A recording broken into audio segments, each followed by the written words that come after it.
Hello everybody on Facebook Live. Having a little bit of technical difficulties, but I think I'll be okay.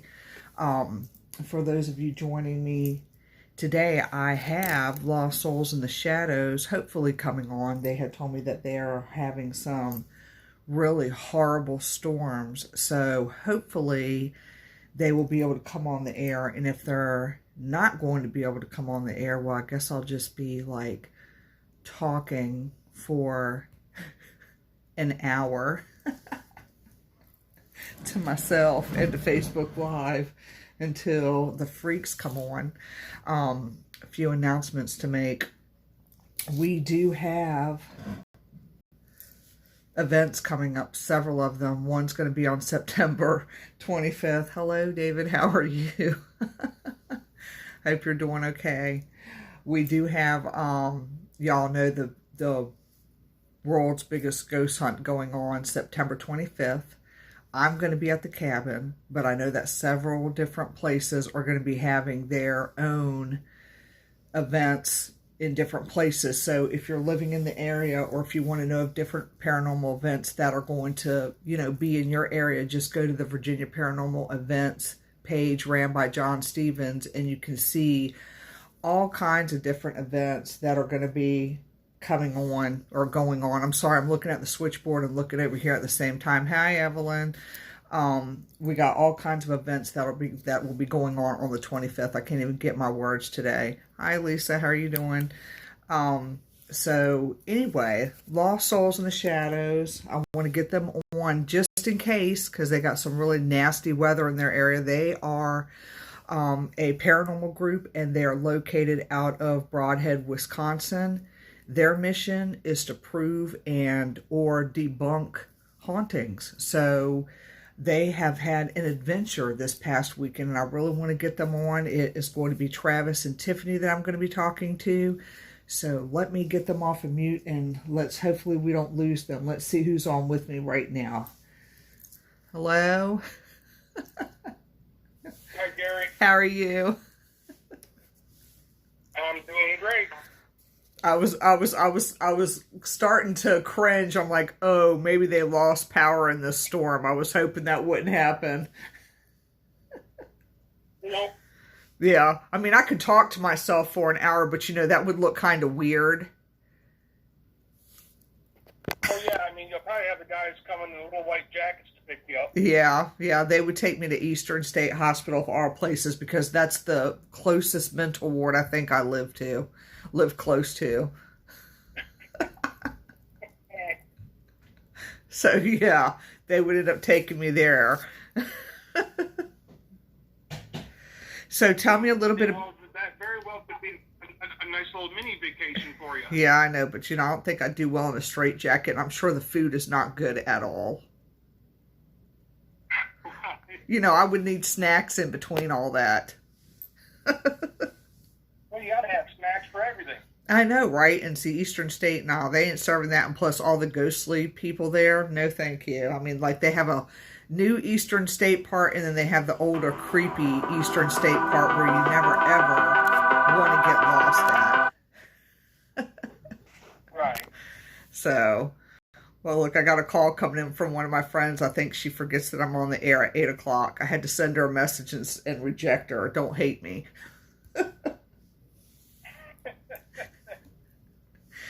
So, is the storm subsided at all where you're at? It's not raining anymore, but I looked at radar and there's a bunch coming again here in probably the next 45 minutes or so. Oh my gosh, that's horrible. Well, hopefully it'll taper off for y'all, because that's the storm. There's nothing worse than storms like that. And see, I'm obsessed with storms. I mean, if they call for a tornado warning here, hell, I'm going outside looking for it. Like, where are you at? And see, I'm the one that'll look for 2 seconds, and as soon as lightning cracks, I run down to the basement and make everybody else come down to the basement with me. That would be me. My wife is. Yeah, that would be me. So can you tell me a little bit about your team and y'all's adventure this past weekend?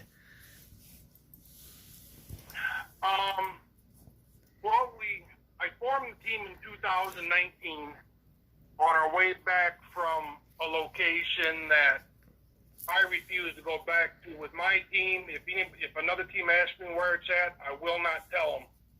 There is something, how would you say, Tiff? Malevolent. Yeah, something very malevolent, evil, and it's not going to stop until it gets what it wants. Oh, wow. We've been out there before with the SOS camera. I mean, we've been out there with the whole gamut of equipment, and me and my son, who's part of the team, Taylor, we were out there, and we probably got within 10, 15 feet to the entrance of the tunnel. I mean, and this was at night. I mean, it was jet black out there. Oh, my gosh. And there was a shadow probably 20 feet into that tunnel that was jet black with yellow glowing eyes staring back at us. Oh, my gosh. And we got that overwhelming feeling like, you know, get the hell out of here or something's going to happen to one of you. So we heeded the warnings and got out of there. Right, that's horrible.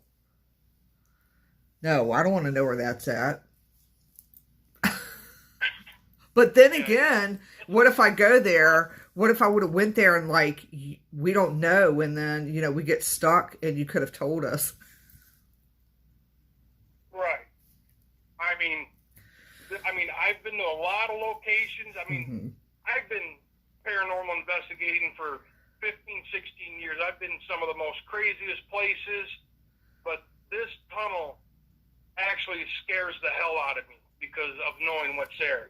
It was built by slaves, and when the slaves died from mishandling of the dynamite, they just buried him in the walls of the tunnel. Oh, gosh. Yeah. That's terrible. Yeah, it's a that's terrible. Very dark location. That's kind of... You want a little bit about this weekend, huh? Oh, yeah. I'm excited. I couldn't get on the show. I was looking for lives, and then I ended up falling asleep. It's right. terrible. Well, you gotta have sleep. Yeah, it was my intentions. I had good intentions, and I was like, I'm getting tired. Somebody asked if you were Dennis on the show. Amanda did. No, it's not Dennis. Do you want me to bring Dennis on? I have you on Facebook Live, too. So I have Facebook Live going. Hopefully it's not lagging, because when it does, I get irritated when it does that. So I do have Facebook Live, but no, Amanda, it's not Dennis. This is Lost Souls in the Shadows, and I have Travis and his wife on with me tonight. We actually have our tech manager came over for it also. Awesome. Taylor. Tech manager Taylor came over also, so that's awesome. I got 3 people on, so that's really cool. And he came out in a storm. Yep. Yeah, a little bit about this weekend. We went to the old Blackford County Jail in the Irving Campbell Speakeasy in Hartford City, Indiana. Oh.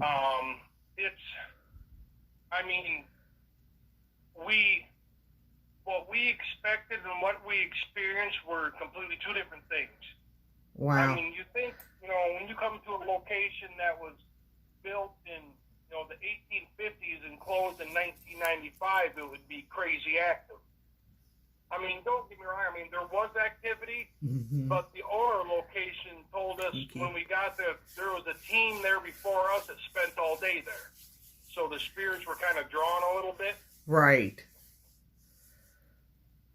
But, we did get some activity. I mean, there was still the shackles, the old ball and chain they used to put them on, when there was, road crew back in the days. Yeah, I mean, a lot of trigger objects. When we first got there, we did the daytime walkthrough of the jail in the old Irving Campbell Speakeasy, so we weren't walking in there blinded. Right. So we did all that when we got back, and there was, the weekend before, we went down to the Hannah House in Indianapolis for Paranormal Day celebration, and we sold raffle tickets, $1 a piece. If we drew your name. You got to go on this live ghost hunt with us at the jail in the speakeasy. Oh, cool. So we got there and everything. Yeah, I mean, getting equipment set up and everything, and our guests arrived, and we ordered pizza. I mean, anytime we go on a hunt, when we invite people, we make sure they have food. We order food, whatever they want, drinks, and take care of the people. Mm-hmm. So the investigation started. One of the team members, Ariel, she stayed at the jail. Me and two of the other people went over to the old mob speakeasy. And we're walking around and everything, and we sit down and put our REM pod out and, and a bunch of equipment, and the REM pod just started going nuts. I mean, would not shut up. Oh, wow. So we did a couple EVP sessions, didn't get no voices. So we went over to this other room, and the owner before that said, the spirit that's in this room is kind of an asshole. He don't like people. He likes throwing stuff at you, making you feel very uncomfortable. Mm-hmm. Well, hell, that's the first place I want to go if there's a spirit like that. So we get in there, and we're sitting at the table, and there's decks of cards all over, so we just kind of started messing with the cards a little bit. And one of the girls that won the hunt, she puts her flashlight up and she says, Travis? I said, yeah. She's like, the light is swinging. So what do you mean it's swinging? So I step back, put my flashlight up, and this is a 4-foot, fluorescent light fixture hanging from the ceiling. And that thing is just swinging back and forth. Now keep in mind, there's no air conditioning, no heat, no type of ventilation. So, I mean, it was hotter than hell up there. I mean, pouring sweat. Oh, and that light was just swinging, just back and forth, back and forth. So we said, okay, let's leave here a little bit and come back, 15, 20 minutes, see what's going on. right. It's still swinging the same speed and strength. I mean, it never lost momentum or nothing. Oh, wow. So we did a little EVP session there, see if we could catch any voices. Never caught nothing, so we said, well, let's go try a couple of these other rooms. Well, that's when we got attacked by bats. What? Bats? I said, bat. Yes, bat. Oh, my God. And I said, well, I think we need to get out of here for a little bit, for one of us end up getting bit or something. Right. And end up catching rabies. I didn't want that to happen to me or any of the guests that came with us. Right. So we meandered back over to the old jail and met up with Ariel and the girl he had with her. And she said the basement in that place, she said, was kind of, it was very standoffish when you got down in the basement. So I said, okay. I said, let's, charge up some of the batteries again, get some equipment, and we'll go down there. So we go down to the basement. We walk in an area, it's called the dungeon, which was solitary confinement. Dirt floor, limestone walls, ceiling, and shackles. Yeah. There was shackles hanging from the ceiling that they used to put shackles on people and put their arms above them and leave them in there. Ugh. Our DVR system, our security camera that has night vision and all that, it kept cutting in and out. It would stop, it would freeze, the screen would go black, it would start back up again. How long did it do that for, Tiff? Probably almost all night, really. Yeah, almost all night that camera was messing up like that. There were very few periods of long stretches in which the camera actually stayed on. Oh, my God. There was God. lots of orbs.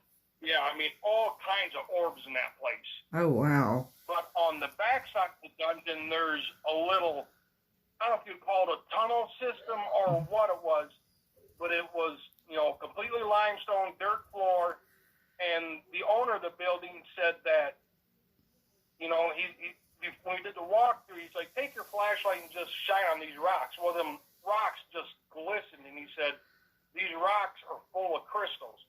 Well, what's going to hold, paranormal activity? Right. Limestone and crystals. Right. So we went down through there, and it's probably, I don't know, how far would you say it's probably 30 feet, the one. It goes about 30 feet, then it takes a right, then it goes down probably 50 feet. Well, in between that 50 feet, there's another section that goes back in probably 15, 20 feet. Well, there used to be a bunch of old cells they had in there. I mean, all the gears and everything are still there for the jail cell doors, but they're all, blocked off with limestone. And I was kind of questioning, I'm like, why in the hell are all these blocked off? Well, there's also another one of those blocked off rooms that has probably, what do you think, it's probably 2 foot by 2 foot hole. And you can actually see inside there, just dirt floor. We put our EMF detector in there, and it went nuts. Oh, wow. I mean, tagging straight to red. So we backed out of there to go get some more equipment. Before that, we finished walking down the tunnel system and everything like that. If you go on TikTok, Lost Souls, you can actually see the video of the tunnel system and the dungeon and everything. And I had the SLS camera, and one of the ladies that was with me, she's walking in front of me. I said, "Stop, do not move." And she starts freaking out. She's like, what? I said, "Just stand still, stay calm and relax." Well, there was a huge, we mapped out a stick figure with the SLS camera, and the ceiling of that tunnel is probably 10 to 12 foot tall, or whatever this was, on the stick figure was bent over in the tunnel like it was too tall to stand up in there. Oh, wow. That's creepy. Yeah. That's real So creepy. we leave the tunnel system, we go upstairs to the attic. Well, there's a noose up there, and the owner said if the weather wasn't right for the executions, they take them upstairs in the attic and hang them. Oh my The God. rope is still there. There's probably a 4 foot by 4 foot section in the floor of the attic that would open up when they drop the rope to hang them. Oh gosh. It's a location that, yes, we know it's active, we know it's haunted, but there's so many different things going on, we couldn't put our finger on it or get a direct answer to see who it was or what it was. Right.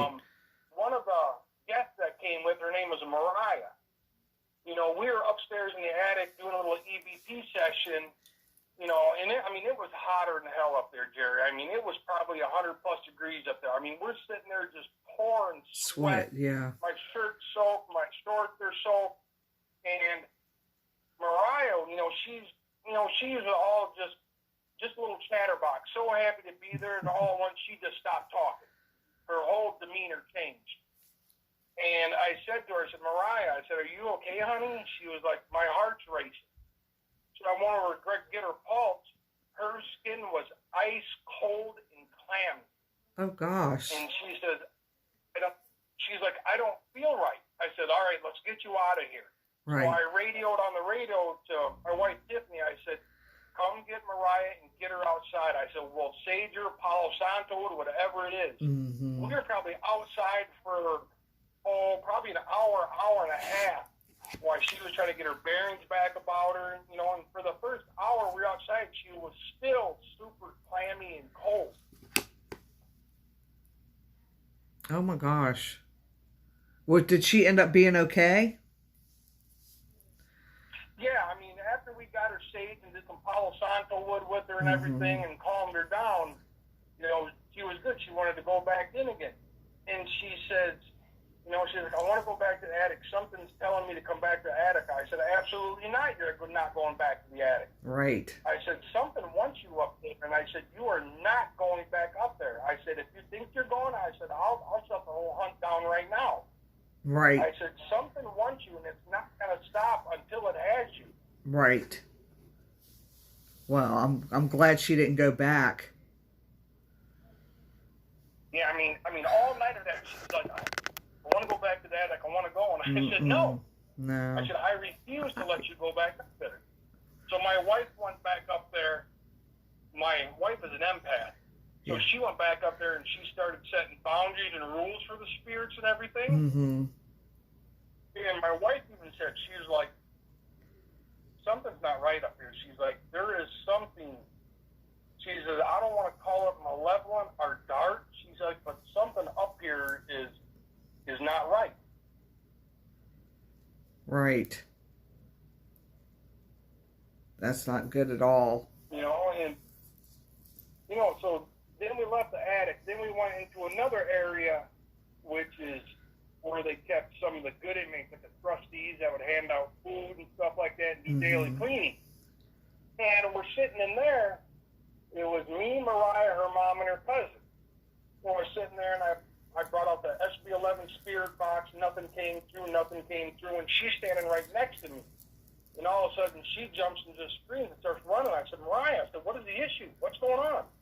She's like, something pulled on my shirt. I said, are you sure you didn't touch anything?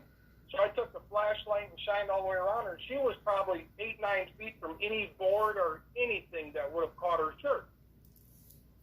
So we're standing there, you know, and I got the EMF detector, and I got my EDI Plus out, and probably 3 or 4 other things.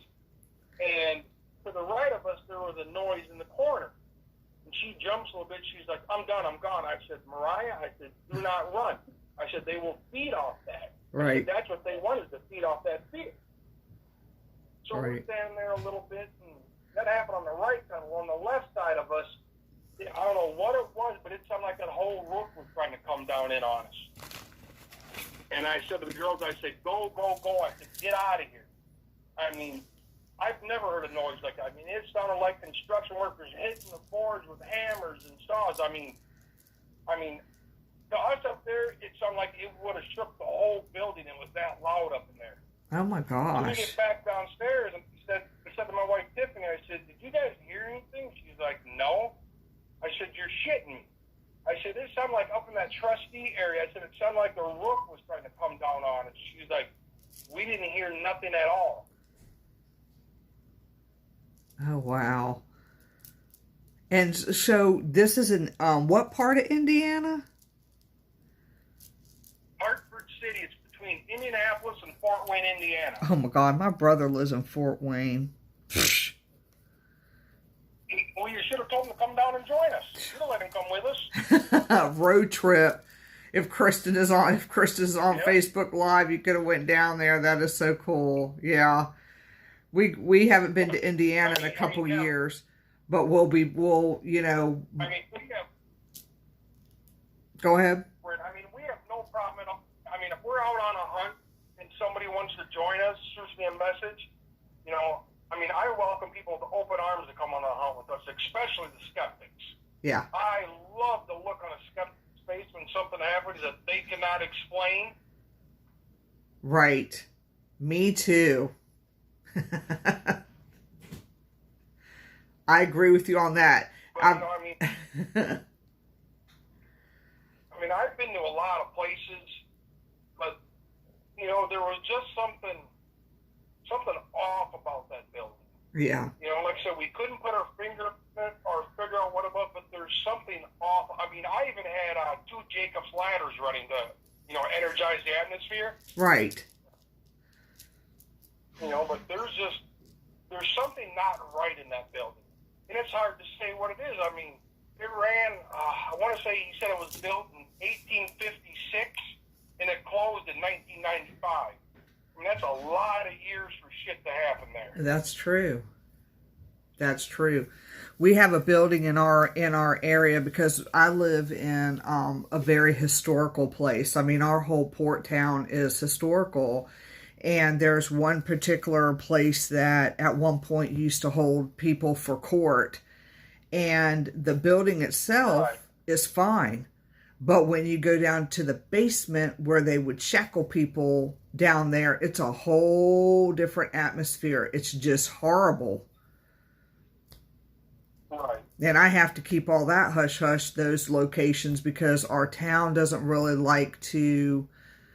They just don't like a lot of that stuff. I mean, you know, so I just don't disclose unless the town says, or, you know, go ahead.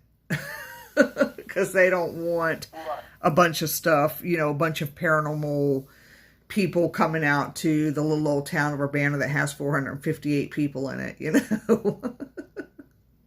Oh, definitely, yeah, I agree. But it just amazes me. Me personally, I mean, I've been to Waverly Asylum, I've been to the Bell Witch Cage, I've been to Moundsville Penitentiary, I've been to Ohio State Reformatory, I've been to Trans-Allegheny Lunatic Asylum, you know, but this building, I don't know what it was, Gary, you know, it still bugs me to this day, every minute, you know, I could not put my finger on what the issue was with this building. You know, right. I mean, we're definitely going back again, because when we investigate places and we can't figure out what exactly is going on, that just fuels me even more to go back to try to get answers. Right. Right. I got a lot of places on my bucket list that are local that I haven't went to yet that I need to go to. Never any penitentiaries, though. I kind of, working in corrections, you kind of, even if it isn't open to the public anymore, you kind of don't want to be in that lockdown feeling. It's like, oh, here again. Yeah, you know, a lot of places I go, my tech manager, Taylor, who's also my son, you know, and he always comes, he's like, Dad, I'm not going with you because every time I go with you, I end up fixing the shit you break. How old is your son?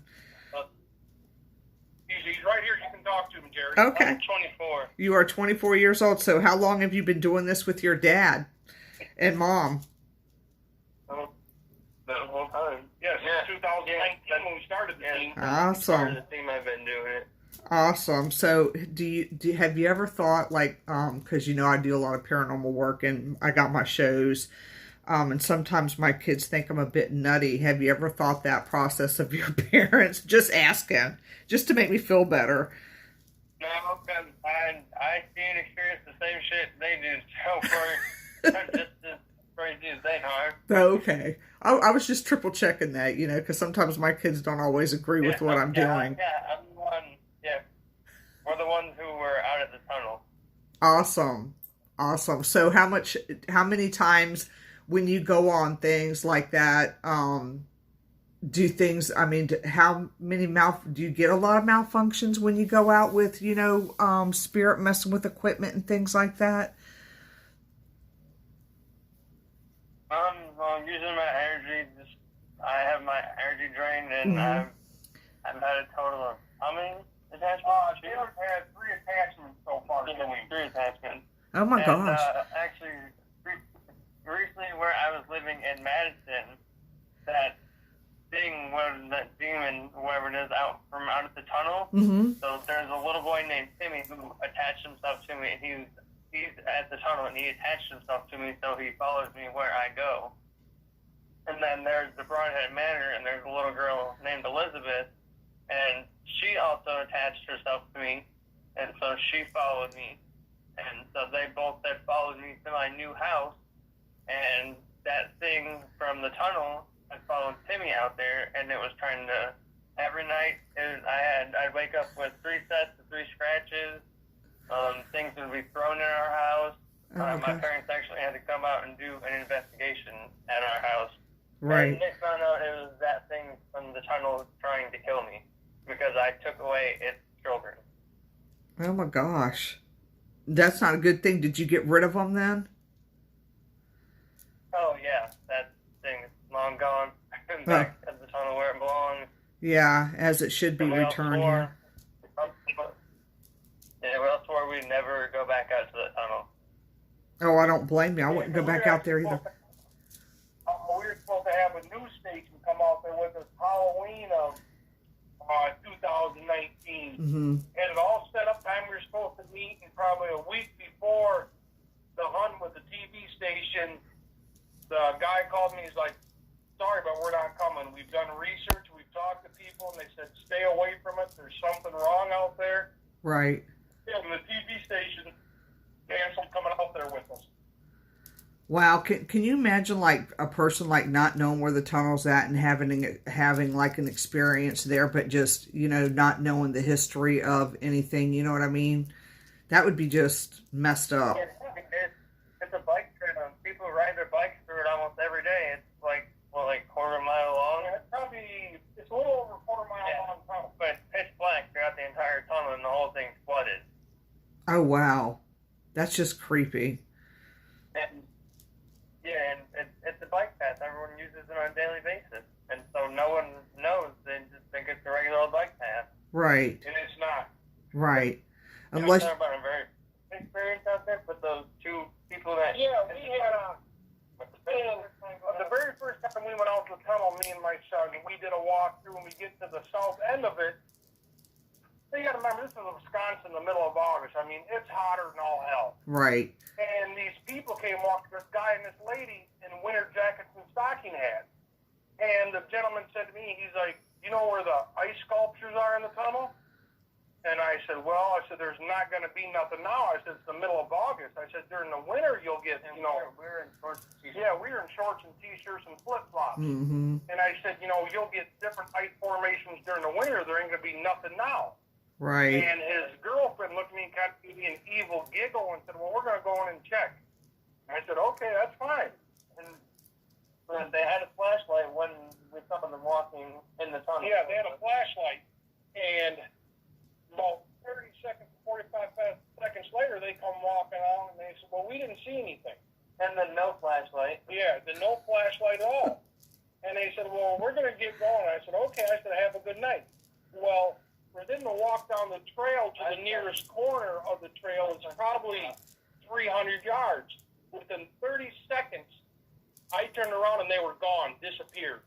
Nothing, nowhere. I climbed to the top of the tunnel, which is about, like 40 feet? Yep. And I climbed up there, and by the time my son turned around, they were gone. Yeah, it was a matter of 30 seconds, and it was a little bit further than a football field. And the walls of this bike trail in that area are straight up and down because it was an old limestone hill they had to go through.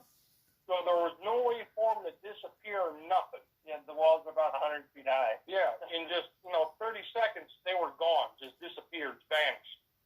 Oh my gosh. So y'all talked to dead people pretty much that day. Yeah. Yeah, pretty much, yeah. That has burned a memory in our skulls that we will never, ever forget. Yeah, I bet. That's weird. I mean, I thought that those experiences happened to me. I mean, I get that on a daily basis, but to have them stand in front of you full form and talk to you is just, that's bizarre. Yeah, I mean, and it probably bugged me for about a month, and I'm thinking, we couldn't figure out, where in the hell did these people come from, and where did they go? Yeah. It just baffled us. Well, let me ask you this. With the tunnel, what you're talking about, do you think that there's a portal there? Maybe? I'm almost positive there is. Younger people. Yeah, I mean, they were like late 20s to early 30s. Mm-hmm. And at that end of the tunnel where they walked in, there is, there's a big pentagram on the wall with a hole in the middle of it that says, what was it, stick your head in to see the middle of Earth? And 666 all over the place, upside down crosses, a bunch of burnt candles all over the place. That's just, yeah. So it sounds like to me, I wonder if somebody opened up a portal and let stuff in. It's what it sounds like. Yeah. Air. Yeah, there was when we walked through that day, there was a dead raccoon along the side of the tunnel. He had no eyes in him at all, like his eyes were done. He had no blood, no guts, or nothing. Well, after we talked to these people, and my son came down from the top of the tunnel, I said, let's get the hell out of here. Something's not right. Right. We went back through, that raccoon was gone. I set a pile of rocks next to the raccoon, and the pile of rocks was there, but the raccoon wasn't. Yeah, raccoon was gone. That's just weird. Ew, yeah. Sounds like a portal. Through or something, and then coming back, what we saw is gone. Oh, so this is the tunnel that y'all... I'm sorry, is that the one that y'all aren't going to go back to? Yes, we will not go back there. If other teams ask us where it is, we will not tell them. Yeah. There's something excuse my French, Gary, but there's something fucked up out there. Yeah. There are multiple cases wanted to kill us, and that it was evil, and that place is a demon of its own, and it's nothing to mess with. Yeah, I mean, we've got EVPs numerous times, you know, of I'll kill you, run, die, hide. Right. I mean, it's a messed up location, that tunnel. And I refuse to let my team go back there. Right. If anybody asks me where it's at, I refuse to tell them because I would feel like complete shit if another team went out there and something happened to one of them. Right. Yeah, that's You know, but I mean. Yeah, I understand that. The town we live in, there's only three.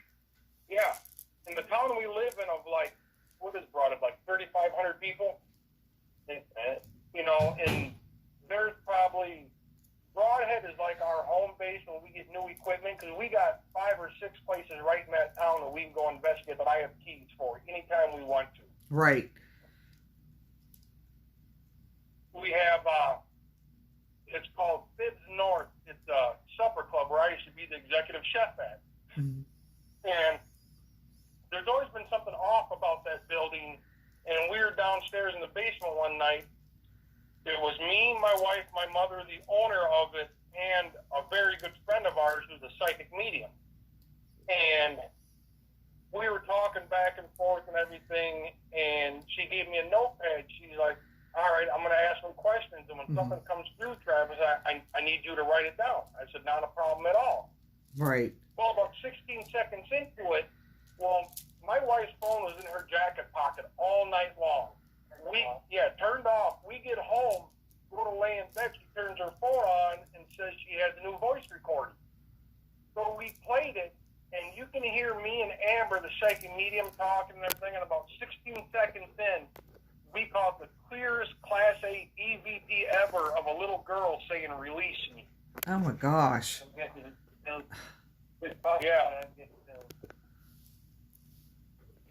my And come gosh. to find out that there's a spirit there named John who was hung in the basement for child molestation back in the early 1900s. Wow. That's just creepy too. So y'all. John is. John, the spirit there, he hates men with a passion. That's why I got my second back. Yeah, I blacked out. And probably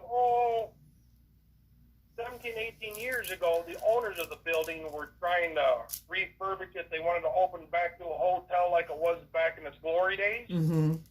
Well, they went to this one closet. There was a false bottom in the closet. There's a human skeleton in there. Ew. And my mom worked for the newspaper at the time, and she did the report on it. Well, to back up a little bit, that used to also be the temple or the church for the Knights of Pythias. Mm-hmm. All their paperwork, Geri. We got bank ledgers, addresses, death records, upstairs in that place in boxes. Yeah, all kinds of information on the Knights of Pythias. Anything they bought. Yeah, anything they bought. Yeah, there's receipts for robes and stuff they bought for their attire they wore during their meetings and stuff. And right. Pictures of all on the ceiling is their emblem. Mm-hmm. On the ceiling of the hotel dining room area upstairs. That's weird. Yeah, actually, Broadhead, I've done some research, is one of the most haunted small towns in the Midwest. You gotta tell about my attachment because I don't remember it. Yeah, we were up there one night doing an investigation, and where they found the human skeleton, they just cut out like a 2-foot by 2-foot hole to pull the skeleton out. Mm-hmm. Well, it's never been opened ever since they found the skeleton. So we were back there, and, our EMS were just redlining at that. REM pod going nuts. And I looked at the team and I said, "You guys want me to open it?" And they said, "Sure, go ahead." So I gave my son the butter knife to pry it open. And he said when he opened it, he's like, it was a rush of air of the most rotten, smelling thing he's ever smelled in his life. And I instantly got air. He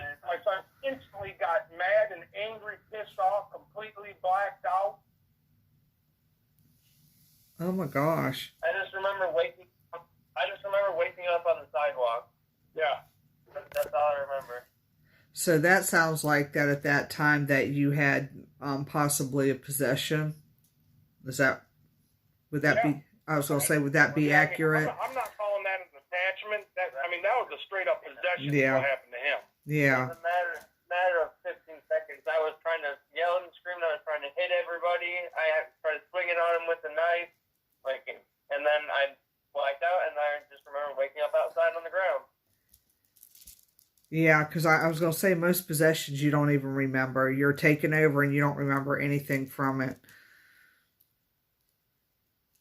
And to this day, my son will ask me, he's like, well, what happened that night, Dad? And I said, you don't remember? He's like, the last thing I remember is pulling off that piece of board that blocked off the area where the skeleton was. He's like, that's the last thing I remember. Yeah. And I opened that, and then I woke up outside. Yeah.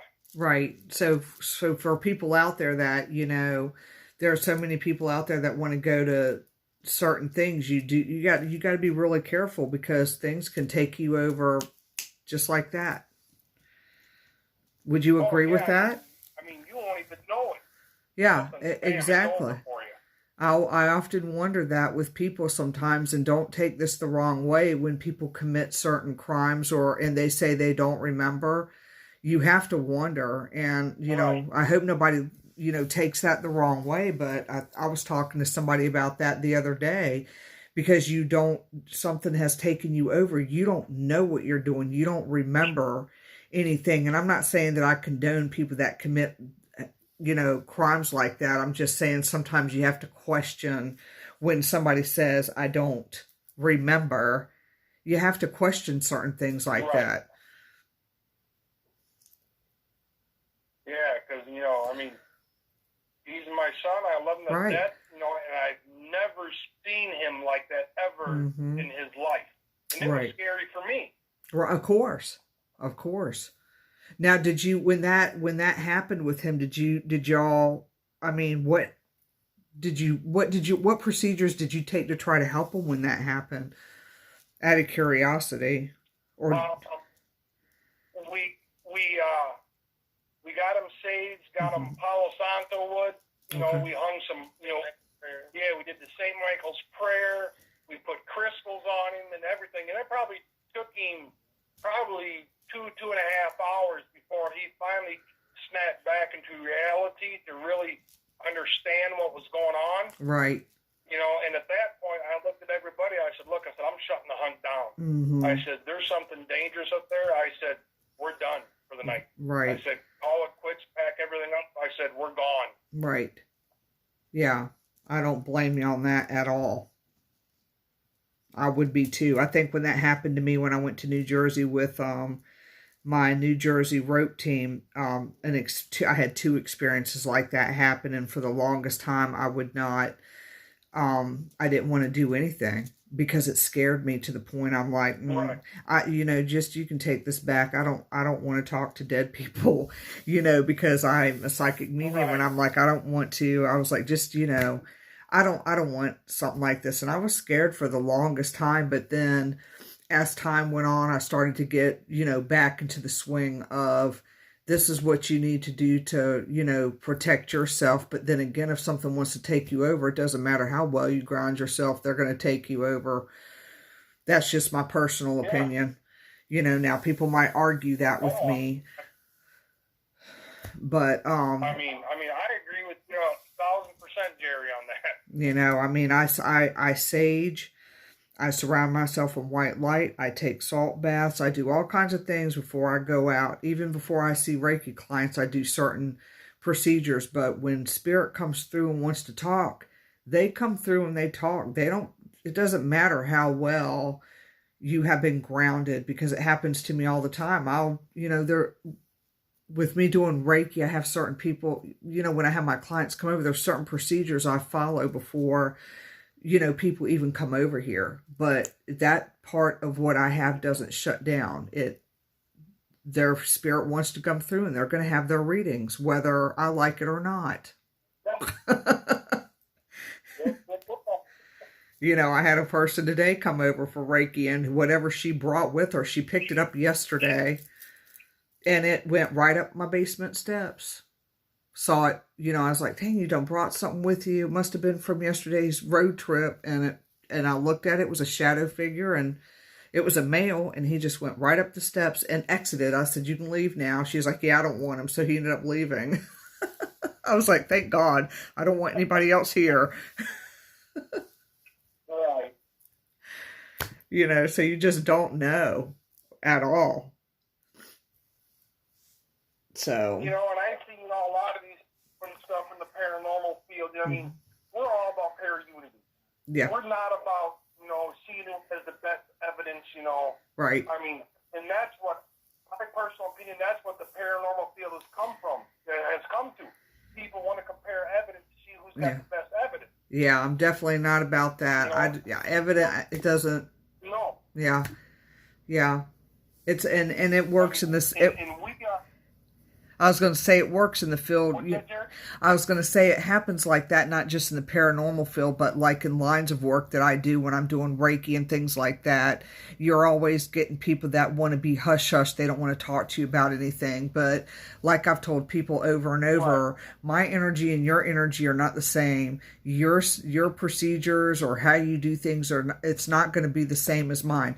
David Flowers, bless his heart, he's on my Facebook Live. He's not going to investigate the same way you do. It blows my mind how competitive people are with things. And, I guess people want to really make a name for themselves and be on TV. I mean, I don't know, but, everybody is different, and that's what makes all these experiences so unique. Right. I mean, that's just how I feel about it. We just had an investigation here. It's got to be roughly 3 months ago. Have you ever heard of the Ghost Sisters out of Marion, Ohio? I have, yes. Mandy, who is the founder and lead investigator, she came up to Wisconsin to do a 4-location hunt with us in 2 nights.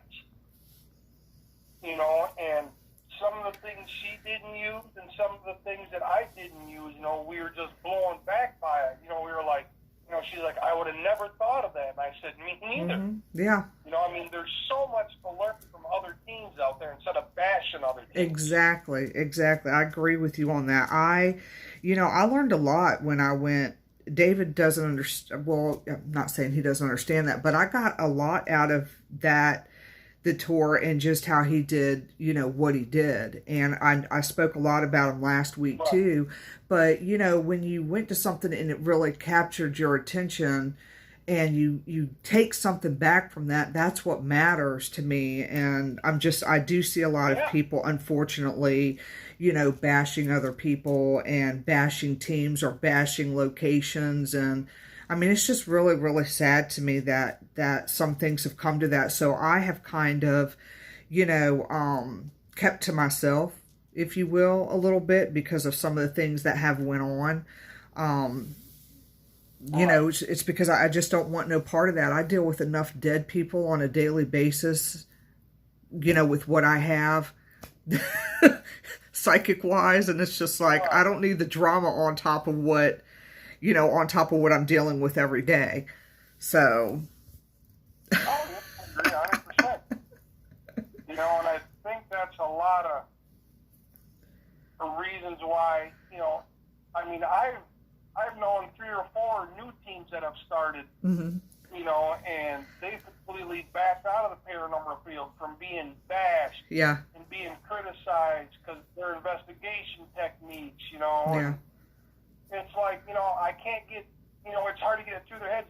Guys, we're in this for the same reason. Yes. For the proof of life after death. But you guys are all bashing other teams and stuff. That's not right.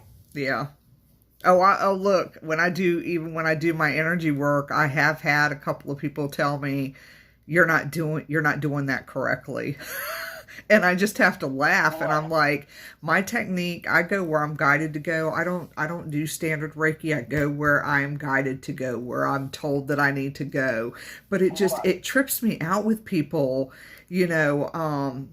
and what you're talking about with equipment or not doing certain techniques correctly, it's mind blowing to me.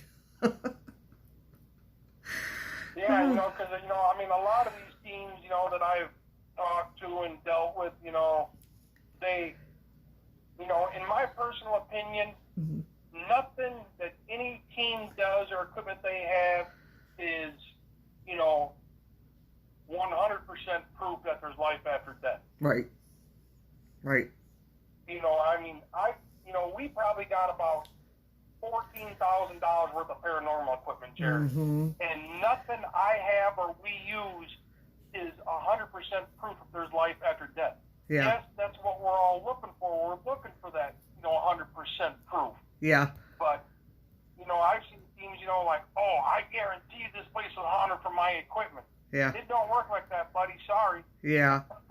Yeah. I mean, I've been to places where it hasn't, you know, there's nothing there. I ran an EVP today and a straight EVP, no equipment or nothing, because I'm upset with this spirit right now that I know on a personal level, and I found out that they're haunting a family, and I found that out yesterday, and I'm really, really upset about it, and I will take care of it.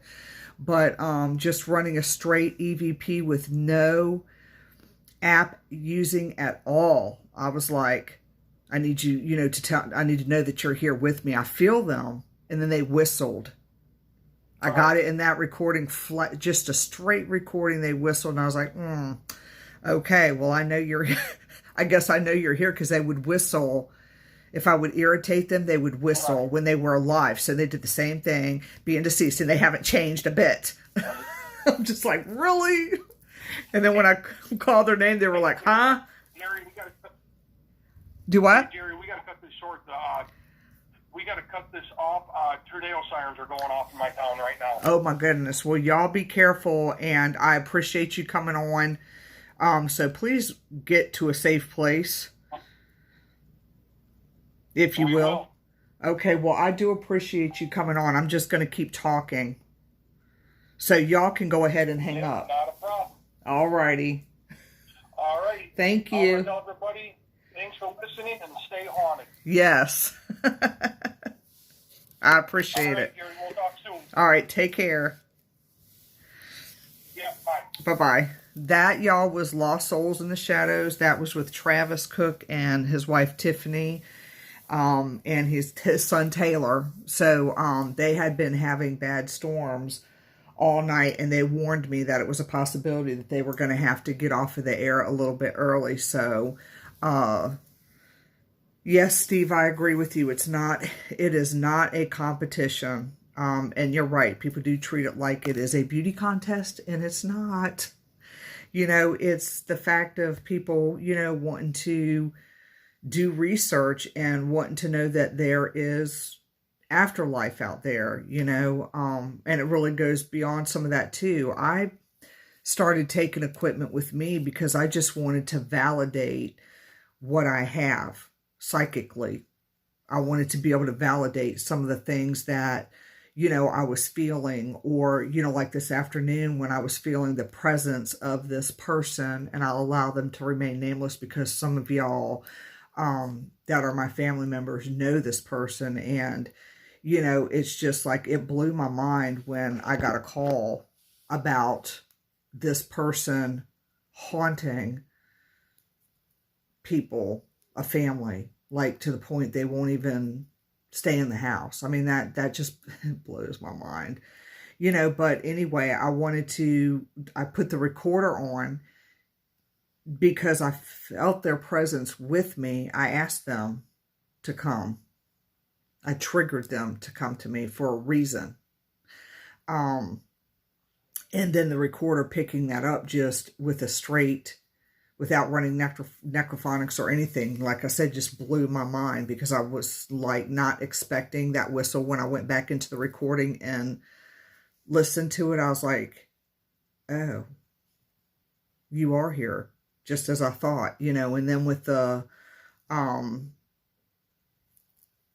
when I would call their name, their first thing, if they didn't hear me, they'd go, huh?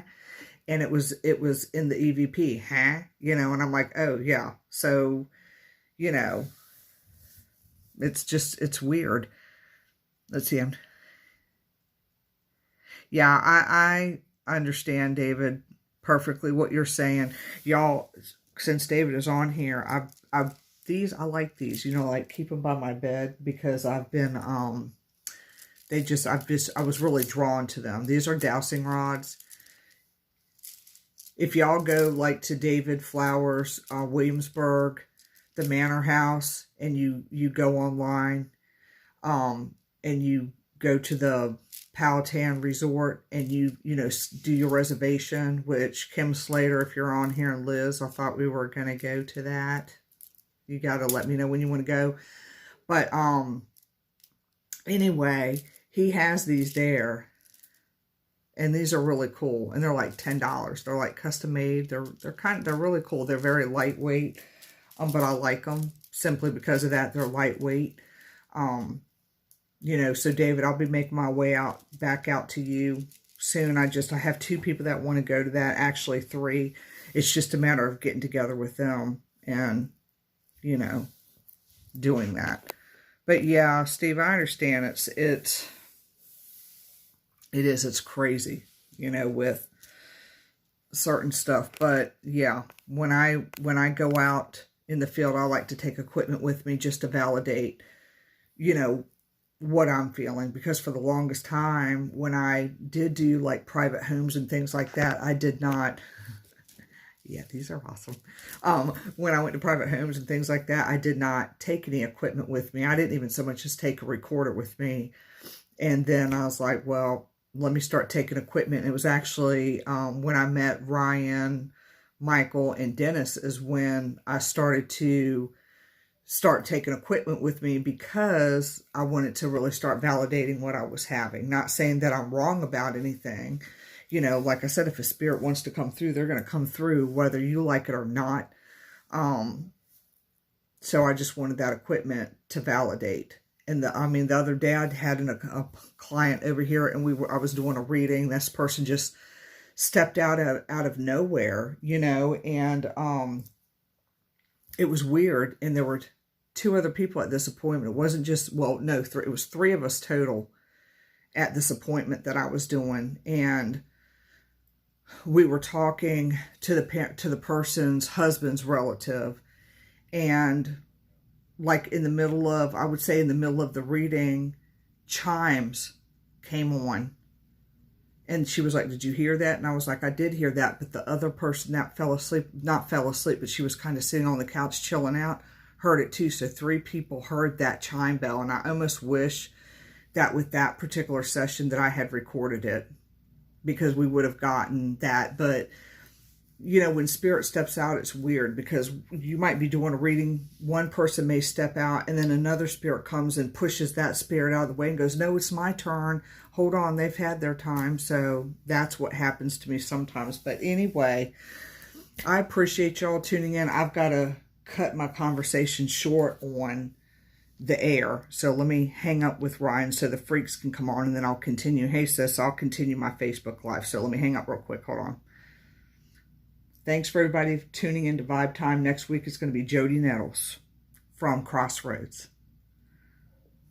I don't want to mess up Ryan's show. All right, let's see, continue, because he's such a patient person. There we go. But anyway, with that experience, I almost had wished that I would have recorded that whole thing, because like I said, sometimes I'll sit there, I'll be seeing people for Reiki, and like I've said before, with Reiki appointments, sometimes people have so much gook. Thank you. I thought I was rambling, to be honest with you, Ashley. So I'm glad that you're enjoying the shows, because sometimes I wonder about my shows. But I was doing when I do energy work on some people, since I got people on here, and some of y'all, you know, want to come to me for energy work. Spirit doesn't always step out when I do Reiki, and one of the reasons why is people come and they have a lot of crap on them, a lot of icky stuff. It's almost like my girlfriend Stephanie, who does massage. It's almost like, you know, how a massage therapist has to work through layers of muscle to get to where they need to really get into and work. And sometimes one session isn't going to cut that. Well, it's the same thing with Reiki. Sometimes people come in and they have layers of stuff, just layers upon layers on their aura, if you will. And you have to work through all that energy, all that crap that they got going on, all them little blockage points that they have going on in order, you know, for me to get down into the nitty gritty of what I need to get down to help them with their inner self. Well, when people are walking around like that, they're blocking their own ability to communicate with spirit. Does that make sense? So it's almost like when a person is coming into a appointment with me and they got so much crap going on, it blocks that communication until I can get some stuff lifted. And sometimes that doesn't work in one appointment. And I've had a lot of people, not a lot, but a few people, you know, will say things to me like, you know, well, I was expecting this person to come out and talk to you, or how come this person didn't come out and talk to you? I don't have an answer for that. You know, sometimes spirits are very dominating, like the boy's grandmother, that, you know, he had to know, he had to be given that message. So she just insisted that he get that message. Even though I wasn't really doing the work on him, I was doing the work on somebody else that knew him, if that makes sense. So she wanted to make sure that he got the message, and she did, but she kind of blocked everybody else that was surrounding this particular person, because she was like, it's my turn. It's my turn to talk now. I need my grandson to know this.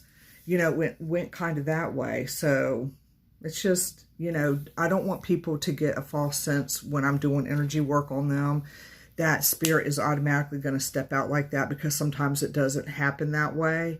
Or I'll get people that will like reschedule or make another appointment with me, and they'll be like, can you sit down and talk to my mom for me?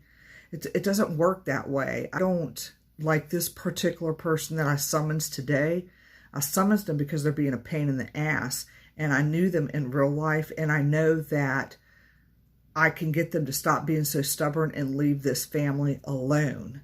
But I normally don't summon any spirit to come to me. I wait and let them step out and talk to me, if that makes sense. I don't say, hey, such and such, I need you to come to me. Now, this particular person I did, and the reason why I did is because, like I said, I know them. They know me.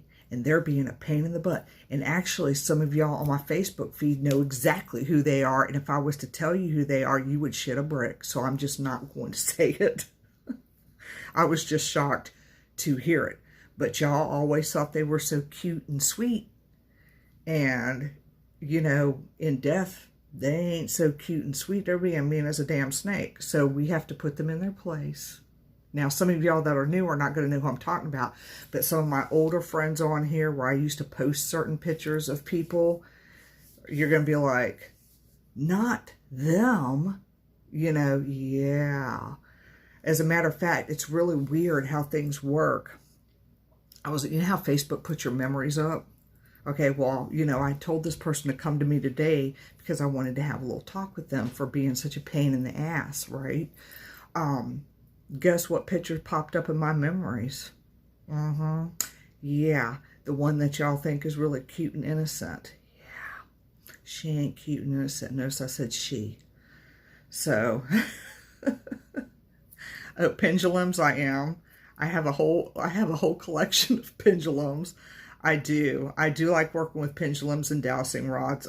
Pendulums, yes, when I do some of my Reiki sessions, I will do a pendulum on those chakras, because what's nice about a pendulum is that it will do the work for you when you're doing a session like that. Like, all I have to do is stand there, hold that pendulum, because it's kind of hard.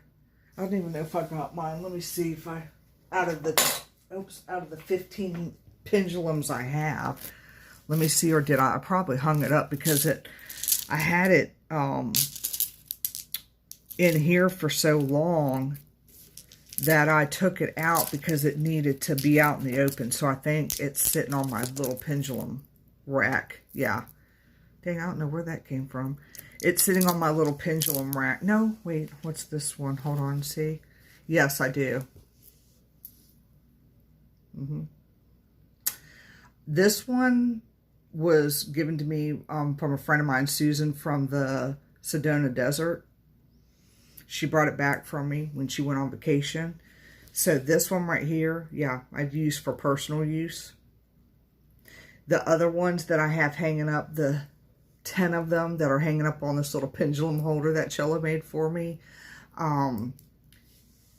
If I know that I need to clear somebody Reiki-wise, I'll use that pendulum because, like I said, it does the work for you. All you got to do is tell it what to do, and it will do it. But this particular one right here is my personal one. It doesn't like to do any type of Reiki. It doesn't want to do any type of Reiki. It just wants to stay with me. But it's hard to run a pendulum on yourself. And I have used pendulums when I've done some investigations, but not very many.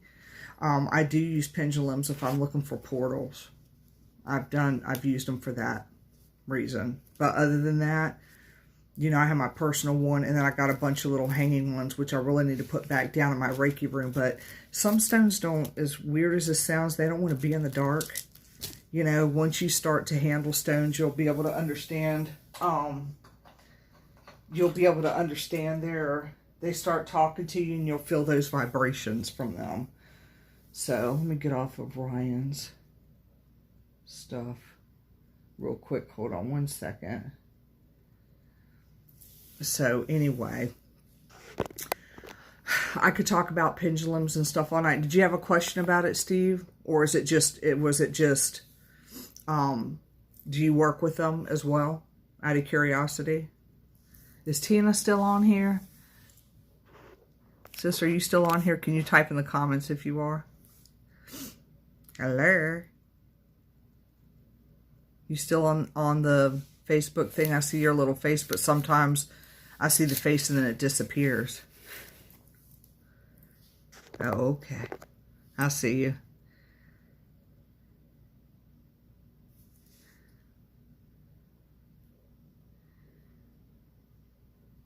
Oh, yeah. You know what? It's funny that you're talking about that, because I was going to do that. Ashley, please do. I mean, you know, you just, that is my passion right there. And you know, what comes with my sessions too is, I look at your aura color. I talk to you about that. So it's really cool. So please do look at your calendar and get on the books with me. But the spirit guides were answering paranormal related questions. Yeah, I have thought about doing that. Honestly, my stomach keeps growling. I have thought about doing something like that, or just, you know, sitting here on the air live and seeing what comes through. Because sometimes when I'm on Facebook, sometimes I have done readings live on Facebook with people's loved ones that are on the other side that want to have a conversation with them. That's happened a few times when I've done my lives. Oh, well, you'll be home. Did you... Hold on, y'all. I have to get my sister's attention. See it? Let's just say she'll know. Let's just say she'll know. I had to show her that. Actually, it doesn't even hurt today. It didn't even hurt yesterday. This little chick over at 138 Tattoo and Piercing knows what the hell she's doing. So, she's really good. I think her name is Ashton. I gave her card away. It is. It's really cute. So, it wasn't as bad as I thought it was going to be, y'all. I got my little nose pierced yesterday. I just wanted to be cute. Goes with all my other ones. But I just wanted to be cute. So, I went ahead and I got it. I must be going through a midlife crisis or something. Who knows? But yes, back to the Reiki. She's going to stick with her fake ones. Thank you. And pick your nose. Yeah, let me tell you something about picking. Okay, I have forgotten a couple times that it's there. So I have done this. And I'm like, because you forget it's there. That's what a good job that girl did. You don't feel a thing. You know you have a good piercer when you really don't feel a thing. Even Marjorie redid her hole. She don't feel shit. You know, me and her hung out a little bit today. Yeah, I'll do that. What, you know, yeah. So I'm letting the viewer ask the paranormal related question. All right, so this is what I'll do. It ain't gonna get infected. I've got certain sprays that I use for that, Mom. So you ain't got to worry about it. You ain't got to be no damn mother hen on my Facebook Live. I'm just saying, it's not gonna get infected. I'm not you. I'm just playing. Anyway, okay. So I think what I'll do, Steve, is then maybe I should like pick out which pendulum wants to do it, because I don't know if this one in the little box is gonna, in my little handmade thing, will do it. So I'll figure out which one will do it, and then yeah, maybe I'll do a Facebook Live where people can ask those questions. Are y'all up to that one day on here? Who I only have a few people on here, so that's a good idea. Have you done anything like that yet, Steve, at all, by chance? Out of curiosity? Type it in the comments.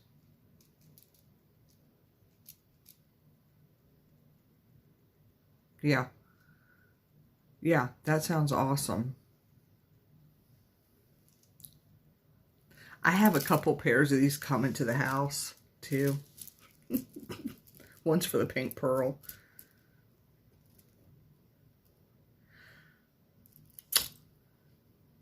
Pendulums ain't that hard to use. All you got to do is figure out your yes and no and tune it and all that other good stuff.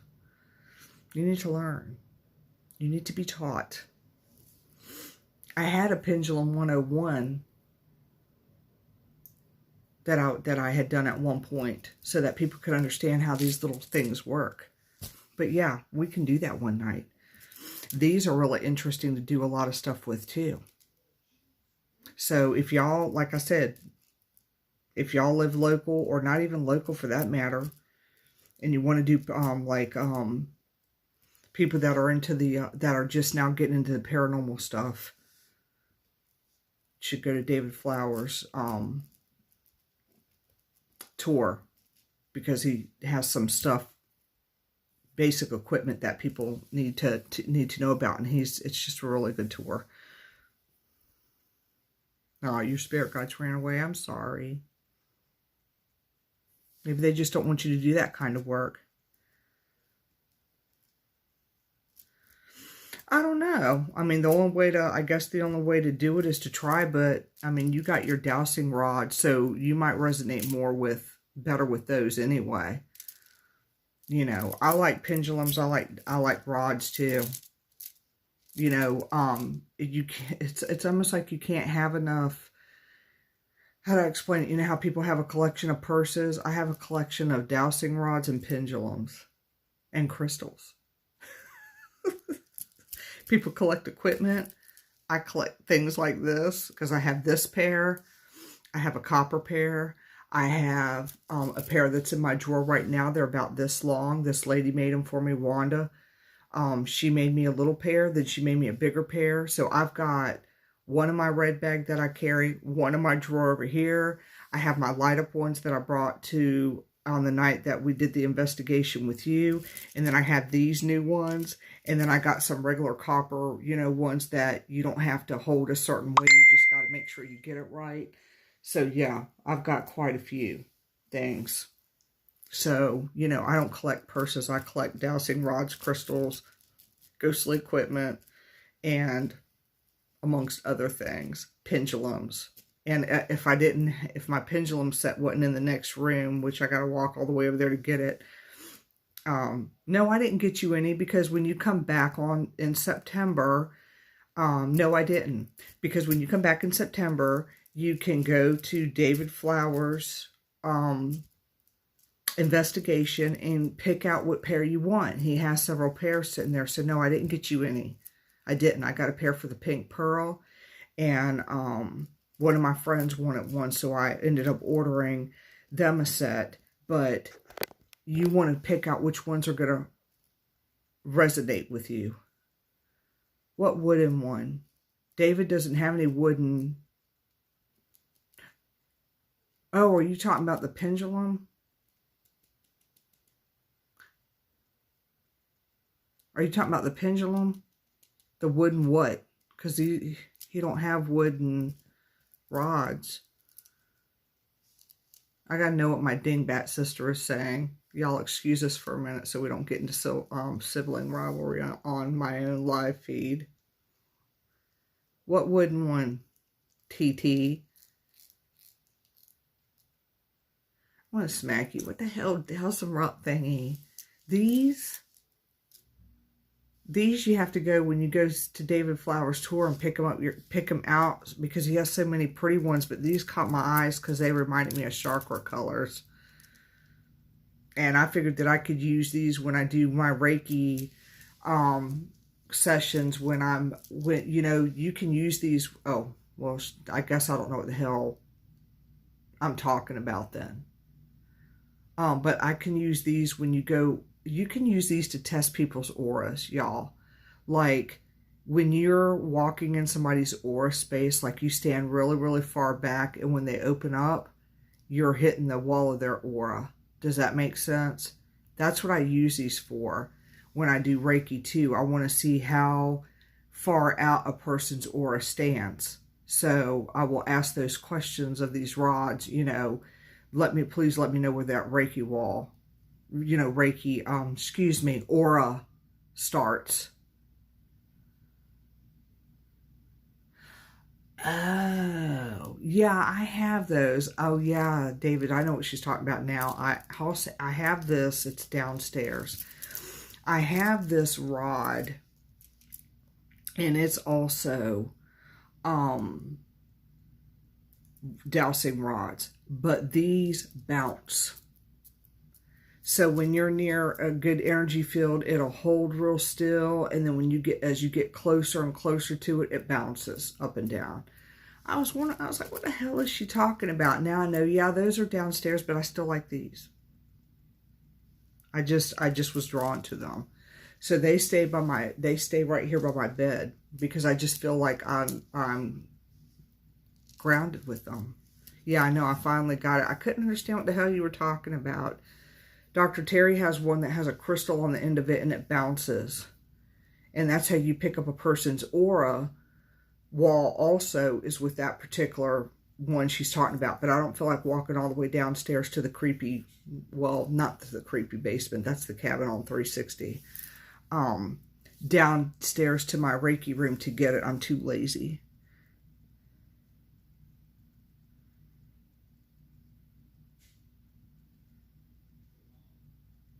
You're a trick because I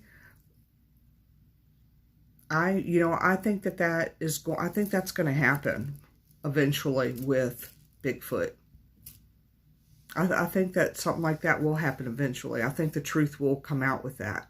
I think one will be, brought forward. Yeah. We need to ask the question about, well, I mean, UFOs already exist, but out of curiosity. So, anyhow, you guys, I have to get up at dark 30 because I've got kids that have to have breakfast before they go to school. And yes, they're old enough to cook their own, but I still do it. So, can y'all put in a little prayer for one of my friends, Melissa Grubbs, too, if you don't mind, because I did not realize that she was sick, that she had some medical issues going on, and I just found out today. And I guess I just hadn't been paying attention to the Facebook, and then something told me that I needed to pay. Something just flashed her name up at me today, and yeah, I found out that she was in the hospital, and she's been in there for a while. So can y'all say a prayer for her, please? Love you too, Tracy. Just a little bit, yeah. If y'all don't mind doing that too, because her daughter reached out to me, you know, while I'm on the live to let me know that she's going to tell her mom hi for me. But she had a show too on Wednesday nights, and that I was on one time, and yeah. I couldn't figure out why I wasn't seeing her anymore and then I went on her wall and messaged her and went through her daughter and found out why she's not on anymore. And that was just kind of upsetting, along with what I got going on with stubborn spirit people. But, you know, come to think of it, her anniversary death date is coming up, and that could be why she's being such a pain in the ass, too. But yeah, I appreciate it. I saw a Bigfoot when I lived in Oregon. I have never seen a Bigfoot. Thank you. I appreciate that. I'm going to reach back out to her daughter too shortly. To keep track on how Melissa is doing. So hopefully she will, you know, pull through this and get strength and, you know, come back and do her show. So, anyway, y'all, I hope that you have a great night. I appreciate you tuning in. Steve, that sounds like a plan. I think we can do that. We can do that one night. Let me get it set up to where I'm real comfortable and I can hold that pendulum. Yeah, we can do that. So, Ashley, don't forget to schedule your appointment in September. Let me know what's a good day and time for you. You know, people are always asking me what's a good day and time for me. Really, I always go based on the person. You know, what's a good night, Melissa. I always go based on the person's date and time to see if I can plug them into my stuff. Does that make sense? So just let me know what's a good day and time for you. Love you too, sis. I'll talk to y'all later. All right. Smooches. Don't forget Jodi Nettles is coming on next Tuesday. And she's from Crossroads. So we're going to have a blast. Bye.